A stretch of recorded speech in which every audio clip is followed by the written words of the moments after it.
Tetestigo raw laban kay Senator Laila De Lima ang nasa 10 hanggang 12 drug lords kaugnay sa paglaganap ng illegal drugs sa New Bilibid Prison. Ilan sa kanila kabilang na ang tinaguriang Bilibid 19. Ikukwento raw ng mga drug lord na inutusan sila ng isa pang drug lord na magbenta ng droga para di umano makalikom ng pera para sa kampanya ni De Lima noong eleksyon. Samantala, nagkakainitan daw ang ilang high-profile inmates sa Bilibid, kaya inilipat muna sila sa Camp Aguinaldo. Live mula sa Muntinlupa City, may exclusive report si Marisol Abduraman. Marisol?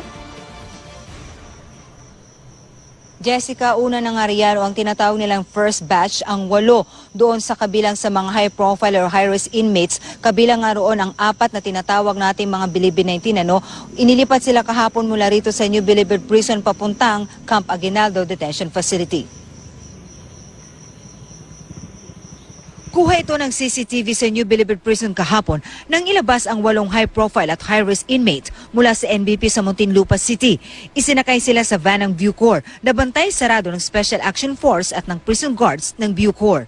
Dakong 3:30 ng hapon kahapon, dumating ang convoy sa Camp Aguinaldo sa Quezon City. Sa loob ng kampo, nanatiling gwardyado ang mga inmates na kinabibilangan ng 4 sa tinaguriang Bilibid 19 na sina Noel Martinez, Joel Capones, Herman Agoho at Herbert Colanco. Si Colanco bago tuluyang ipasok sa kanilang bagong piitan, napakanta pa. Dito sa mga sedang ito sila ikukulong na kinumpirma ng OIC ng Bureau of Corrections nasa loob ng AFP Custodial Center. Sabi ng Bucor, ang paglilipat ay bahagi ng paglilinis sa Building 14 kung saan nakakulong ang mga high-profile at high-risk inmates.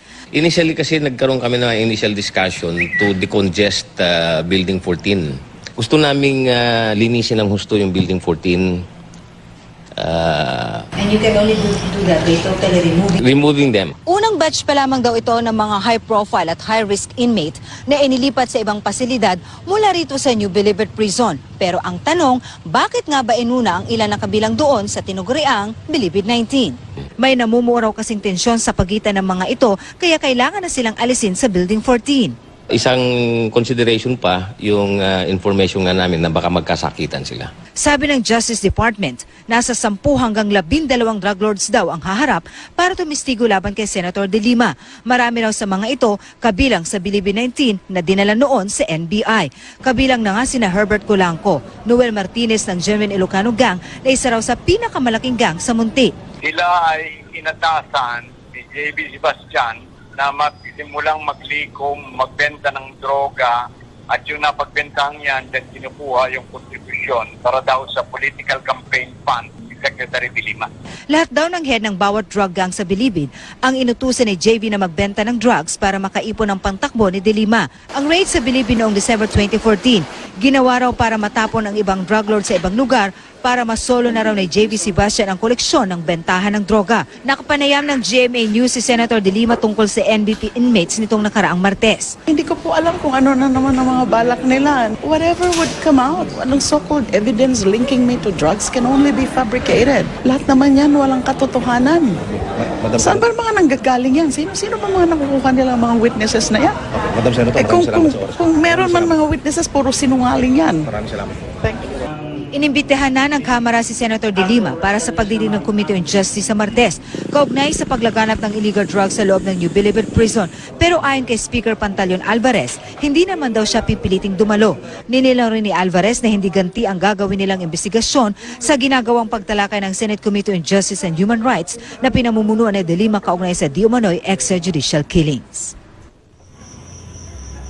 Sa ngayon, hindi pa masabi, Jessica, kung kailan talaga matatapos ang paglilipat dito sa lahat ng mga inmates. Ang sabi kasi sa atin ng Bureau of Corrections, lahat daw ng nasa Building 14 ngayon. Ito yung tinatawag, Ma'am Jess, na parang kung merong maximum security compound, ito yung tinatawag nilang super maximum. Kasi separated lahat ng mga high profile or high risk inmates sa isang building lamang, ito yung Building 14. At lahat daw ito ay ililipat doon sa isang compound sa Camp Aguinaldo dahil nililinis daw nilang Building 14. They cannot do it daw kung hindi lahat ng mga nandoon ngayon ay aalisin. Jessica.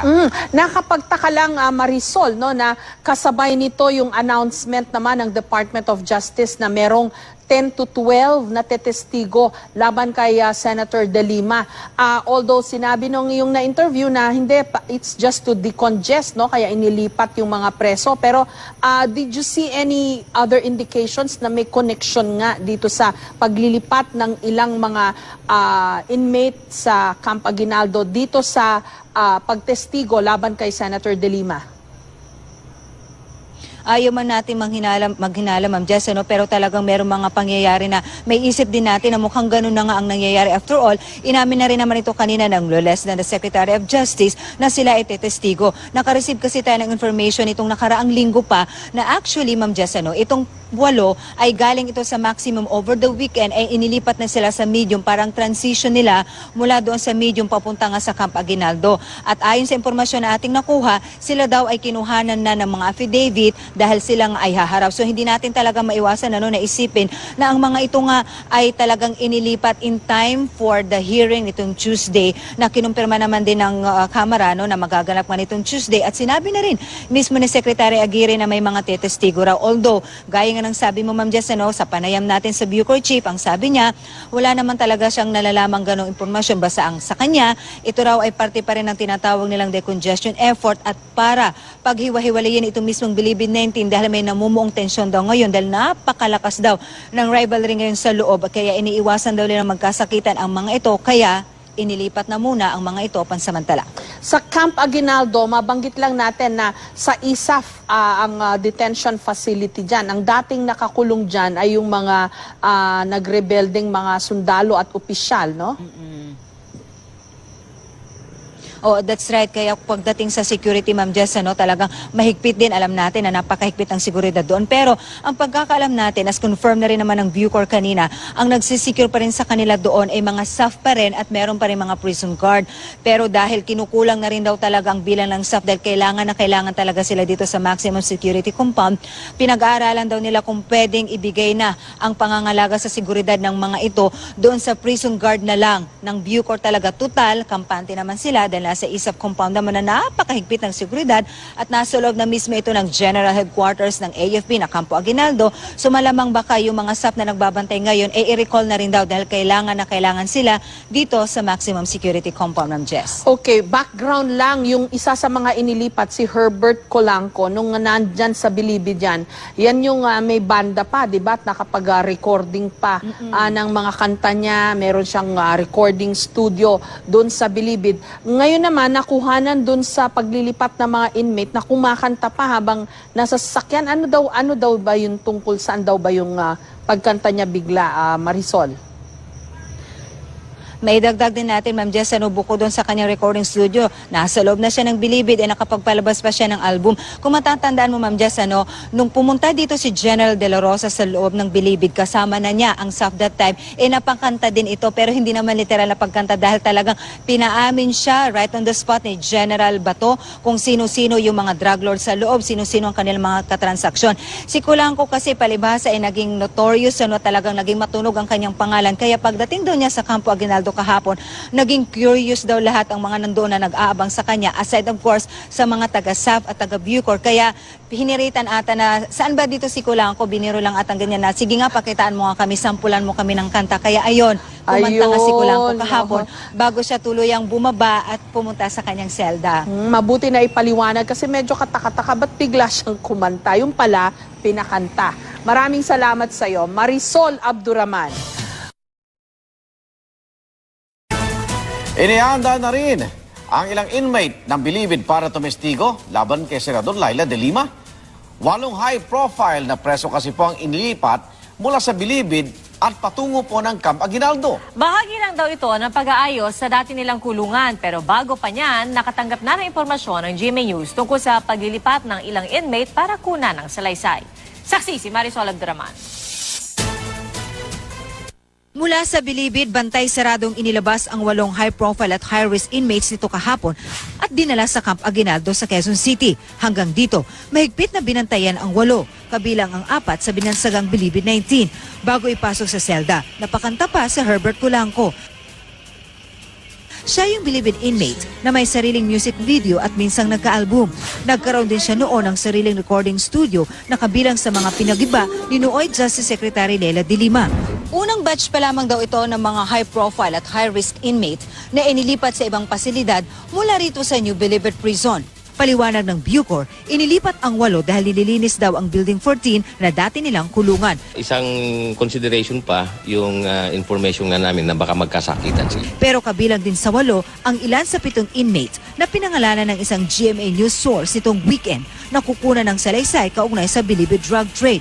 Hindi malinaw kung natuloy ang pagkuha ng salaysay. Gayunman, sinabi rin ni Justice Department na kasama si Colanco sa drug lords na tetestigo raw laban kay Senador Leila de Lima sa Kamara. Kasama rin sa 10 hanggang 12 tetestigo na kasabay niyang inilipat sa Camp Aguinaldo si Noel Martinez. Sila ay inatasan ni JB Sebastian na magsimulang maglikom, magbenta ng droga at yung napagbentahan yan, then kinukuha yung kontribusyon para daw sa political campaign fund ni Secretary de Lima.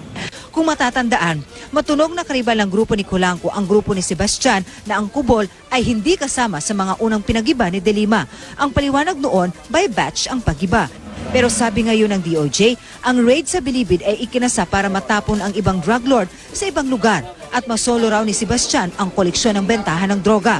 Dahil may paunang impormasyon, Martes pa lang, tinanong na namin si De Lima sa posibleng plano laban sa kanya. Hindi ko po alam kung ano na naman ang mga balak nila. Whatever would come out, anong so-called evidence linking me to drugs can only be fabricated. Lahat naman yan, walang katotohanan. Saan ba mga nanggagaling yan? Sino ba mga nakukuha nilang mga witnesses na yan? Madam Senator, Kung meron man mga witnesses, puro sinungaling yan. Decongest Building 14. Gusto naming linisin ng husto yung Building 14. And you can only do that by totally Removing them. Unang batch pa lamang daw ito ng mga high-profile at high-risk inmate na inilipat sa ibang pasilidad mula rito sa New Bilibid Prison. Pero ang tanong, bakit nga ba inuna ang ilan na kabilang doon sa tinuguriang Bilibid 19? May namumuraw kasing tensyon sa pagitan ng mga ito kaya kailangan na silang alisin sa Building 14. Isang consideration pa yung information nga namin na baka magkasakitan sila. Sabi ng Justice Department, nasa 10 hanggang 12 drug lords daw ang haharap para tumistigo laban kay Senator de Lima. Marami raw sa mga ito kabilang sa Bilibid 19 na dinala noon sa NBI.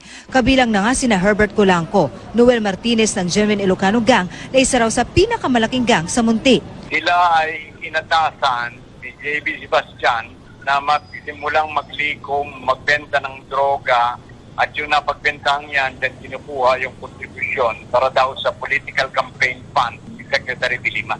Lahat daw ng head ng bawat drug gang sa Bilibid ang inutusan ni JV na magbenta ng drugs para makaipon ng pantakbo ni De Lima. Ang raid sa Bilibid noong December 2014, ginawa raw para matapon ang ibang drug lord sa ibang lugar para masolo na raw ni JV Sebastian ang koleksyon ng bentahan ng droga. Nakapanayam ng GMA News si Senator De Lima tungkol sa NBP inmates nitong nakaraang Martes. Hindi ko po alam kung ano na naman ang mga balak nila. Whatever would come out, anong so-called evidence linking me to drugs can only be fabricated. Lahat naman yan, walang katotohanan. Saan ba mga nanggagaling yan? Sino ba mga nakukuha nilang mga witnesses na yan? Madam Senator, maraming salamat sa oras. Kung meron man mga witnesses, puro sinungaling yan. Maraming salamat po. Thank you. Inimbitehan na ng Kamara si Senator De Lima para sa pagdinig ng Committee on Justice sa Martes, kaugnay sa paglaganap ng illegal drugs sa loob ng New Bilibid Prison. Nasa sasakyan, ano daw ba yung tungkol saan daw ba yung pagkanta niya bigla, Marisol? May dagdag din natin, Ma'am Jess, bukod doon sa kanyang recording studio, nasa loob na siya ng Bilibid at nakapagpalabas pa siya ng album. Kung matatandaan mo, Ma'am Jess, nung pumunta dito si General De La Rosa sa loob ng Bilibid, kasama na niya ang Soft That Time, napangkanta din ito, pero hindi naman literal na pagkanta dahil talagang pinaamin siya right on the spot ni General Bato kung sino-sino yung mga drug lords sa loob, sino-sino ang kanilang mga katransaksyon. Si Colanco kasi palibhasa ay naging notorious, talagang naging matunog ang kanyang pangalan. Kaya pagdating doon niya sa Campo Aguinaldo kahapon, naging curious daw lahat ang mga nandoon na nag-aabang sa kanya, aside of course sa mga taga-SAF at taga-Bucor. Kaya hiniritan ata na, saan ba dito si Colanco? Biniro lang atang ganyan na, sige nga, pakitaan mo nga kami, sampulan mo kami ng kanta. Kaya ayon, kumanta nga si Colanco kahapon bago siya tuluyang bumaba at pumunta sa kanyang selda. Mabuti na ipaliwanag kasi medyo katakataka, ba't bigla siyang kumanta? Yung pala, pinakanta. Maraming salamat sa iyo, Marisol Abduraman. Inihanda na rin ang ilang inmate ng Bilibid para tumestigo laban kay Senador Laila de Lima. 8 high-profile na preso kasi po ang inilipat mula sa Bilibid at patungo po ng Camp Aguinaldo. Bahagi lang daw ito ng pag-aayos sa dati nilang kulungan pero bago pa niyan, nakatanggap na ng impormasyon ng GMA News tungkol sa paglilipat ng ilang inmate para kunan ng salaysay. Saksi si Marisol Abduraman. Mula sa Bilibid, bantay saradong inilabas ang 8 high-profile at high-risk inmates nito kahapon at dinala sa Camp Aguinaldo sa Quezon City. Hanggang dito, mahigpit na binantayan ang 8, kabilang ang 4 sa binansagang Bilibid 19, bago ipasok sa selda. Napakanta pa sa Herbert Culanco. Siya yung Bilibid inmate na may sariling music video at iwasan na isipin na ang mga ito nga ay talagang inilipat in time for the hearing nitong Tuesday na kinumpirma naman din ng Kamara na magaganap nga nitong Tuesday at sinabi na rin mismo ni Secretary Aguirre na may mga tetestigo raw. Although, gaya nga ng sabi mo Ma'am Jess, sa panayam natin sa Bucor Chief, ang sabi niya, wala naman talaga siyang nalalamang ganong impormasyon basta ang sa kanya, ito raw ay parte pa rin ng tinatawag nilang decongestion effort at para paghiwa-hiwalayin itong mismong Bilibid 19 dahil may namumuong tensyon daw ngayon dahil napakalakas daw ng rivalry ngayon sa loob kaya iniiwasan daw nila magkasakitan ang mga ito kaya inilipat na muna ang mga ito pansamantala. Sa Camp Aguinaldo, mabanggit lang natin na sa ISAF ang detention facility dyan. Ang dating nakakulong dyan ay yung mga nagrebelding mga sundalo at opisyal, no? Oh, that's right. Kaya pagdating sa security, Ma'am Jess, talagang mahigpit din. Alam natin na napakahigpit ang seguridad doon. Pero ang pagkakaalam natin, as confirmed na rin naman ng Bucor kanina, ang nagsisecure pa rin sa kanila doon ay mga staff pa rin at meron pa rin mga prison guard. Pero dahil kinukulang na rin daw talaga ang bilang ng staff dahil kailangan talaga sila dito sa maximum security compound, pinag-aaralan daw nila kung pwedeng ibigay na ang pangangalaga sa seguridad ng mga ito doon sa prison guard na lang ng Bucor talaga. Total, kampante naman sila dahil sa ISAF compound naman na napakahigpit ng seguridad at nasa loob na mismo ito ng General Headquarters ng AFP na Campo Aguinaldo. So malamang baka yung mga staff na nagbabantay ngayon i-recall na rin daw dahil kailangan sila dito sa maximum security compound ng Jess. Okay, background lang, yung isa sa mga inilipat, si Herbert Culanco, nung nandyan sa Bilibid yan, yan yung may banda pa, di ba? At nakapag-recording pa ng mga kanta niya, meron siyang recording studio doon sa Bilibid. Ngayon naman, nakuhanan doon sa paglilipat ng mga inmate na kumakanta pa habang tetestigo raw laban kay Senator Laila de Lima ang nasa 10 hanggang 12 drug lords kaugnay sa paglaganap ng illegal drugs sa New Bilibid Prison. Ilan sa kanila kabilang na ang tinaguriang Bilibid 19. Ikukwento raw ng mga drug lord na inutusan sila ng isa pang drug lord na magbenta ng droga para di umano makalikom ng pera para sa kampanya ni De Lima noong eleksyon. Samantala, nagkakainitan daw ang ilang high-profile inmates sa Bilibid kaya inilipat muna sila sa Camp Aguinaldo. Live mula sa Muntinlupa City, may exclusive report si Marisol Abduraman. Marisol? Jessica, una nangyariaro ang tinatawag nilang first batch, ang 8 doon sa kabilang sa mga high-profile or high-risk inmates. Kabilang nga roon ang 4 na tinatawag nating mga Bilibid 19. Inilipat sila kahapon mula rito sa New Bilibid Prison papuntang Camp Aguinaldo Detention Facility. Kuha ito ng CCTV sa New Bilibid Prison kahapon nang ilabas ang 8 high-profile at high-risk inmates mula sa NBP sa Muntinlupa City. Isinakay sila sa van ng Bucor na bantay sarado ng Special Action Force at ng prison guards ng Bucor. Dakong 3:30 ng hapon kahapon, dumating ang convoy sa Camp Aguinaldo sa Quezon City. Sa loob ng kampo, nanatiling gwardyado ang mga inmates na kinabibilangan ng 4 sa tinaguriang Bilibid 19 na sina Noel Martinez, Joel Capones, Herman Agoho at Herbert Culanco. Si Culanco bago tuluyang ipasok sa kanilang bagong piitan, napakanta pa. Dito sa mga sedang ito sila ikukulong na kinumpirma ng OIC ng Bureau of Corrections nasa loob ng AFP Custodial Center. Sabi ng Bucor, ang paglilipat ay bahagi ng paglilinis sa Building 14 kung saan nakakulong ang mga high-profile at high-risk inmates. Initially kasi nagkaroon kami ng initial discussion to Prison. Pero ayon kay Speaker Pantaleon Alvarez, hindi naman daw siya pipiliting dumalo. Ninilaw rin ni Alvarez na hindi ganti ang gagawin nilang investigasyon sa ginagawang pagtalakay ng Senate Committee on Justice and Human Rights na pinamumunuan ni De Lima kaugnay sa di umano'y extrajudicial killings.